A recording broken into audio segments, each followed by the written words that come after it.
آفرین. زن داداش، شما میگین بستنی بخورین؟ نه خیلی ممنون.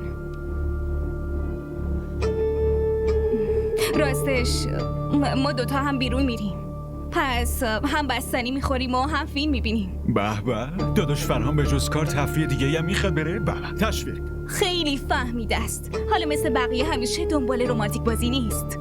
وای زن داداش، این رمانتیک بازی که هست این نصیب زنای خوش شانس میشه. هر زنی شانس نداره که شوهرش رمانتیک باشه. خب بریم دیگه.